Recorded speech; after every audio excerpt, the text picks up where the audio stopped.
Well, here we are. Another week, another Kickstarter game arrives on my doorstep.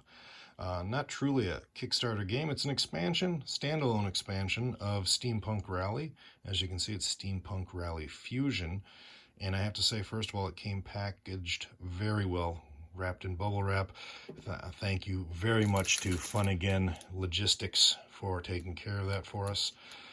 When I opened up the box, on top was this cellophane envelope that has some of the promo cards, some of which I already have, some are new, but what's most exciting when I got into it is that there are standees for these promo cards, which have been lacking for the last couple of years, so I'm really happy to have that.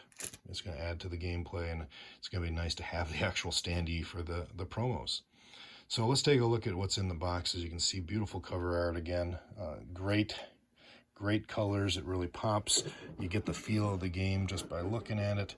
And when we get inside the components, you can see we've got our cardboard cogs. I'm not exactly sure what this marker is for. I'm guessing because it says start and it is two-sided, I have to guess that maybe it's an alternative start. You can even see there's a little icon right there. I believe that must be what it is because it only shows 4 map spaces, so maybe just for a shorter game, but yeah, not exactly sure. We'll see what's in the rule book about that. You can see we've got our inventors here. Sorry about the glare. The cardboard itself, a little bit thin, but I don't believe that it's any thinner than the original game, and I have not had any issues with those components, so I'm not worried about that at all. When we get this off of here, we have now underneath the game boards, and once again they are double-sided. So you've got that side, you got this side. That's a really neat color combination there that we got going on. And so we got our second set here. Then of course you've got the rule book, and nice, bright, big, easy to read, really pops. Definitely is well done, as you would expect from Roxley. What I'm most excited about when I get into this is they added solo play to this, which I really have been waiting for. One of my favorite games to get on the table, but it is hard to do right now, as you can imagine. So to be able to get this out there and play it, I'm curious to see what they came up with, because I know that would be a challenge. When you get into the box, beautiful storage that's already in there, and as they have promised, I have to test it, but the original game should fit in here with the expansion, so I'm pretty happy about that. One box to carry everything, that'll be great. You can see right here they have your shields and damage markers, probably more than you need, obviously, because the original had it as well. Then you can see in the storage here, it's actually kind of tiered, so they'll sit in there real nice. Looks to me like right up here, then on top of those you would put your game board. That would fit in there nice and flat.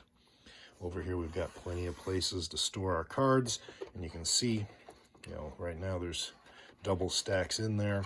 According to their information, you should be able to sleeve the cards too. It looks like there's enough gap there for those that choose to sleeve it. But we've got, again, just some samples of what the cards look like in there. The artwork has not changed at all. Nice and clean. Good colors on there again. So things that I'm always appreciating with the game. They definitely kept their quality at the same level. Then we move on. We got some dice here, and this is something I'm curious about because they are different than the original game. They are translucent.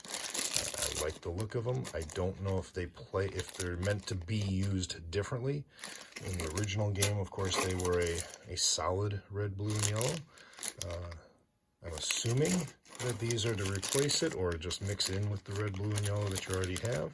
So that's something I'll have to take a look at. And it doesn't feel like there's as many as the original game, but I'll find out more when I crack open that rule book.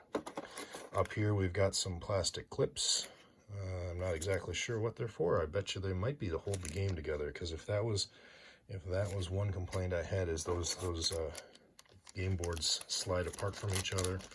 And of course you've got the stands for your character standees.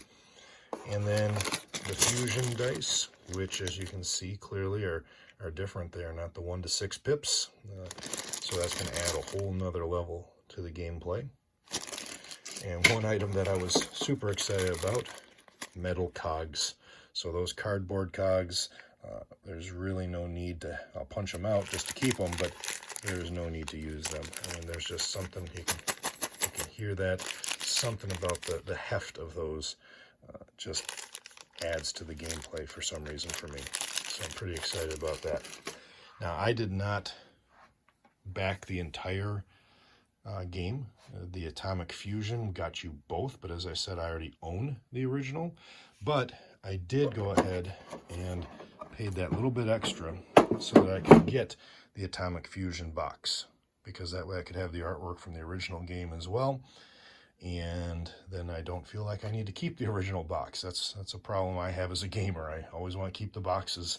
You know, maybe I'll put that into storage, or even cut the box apart and frame it. Makes kind of a neat piece of art, I think.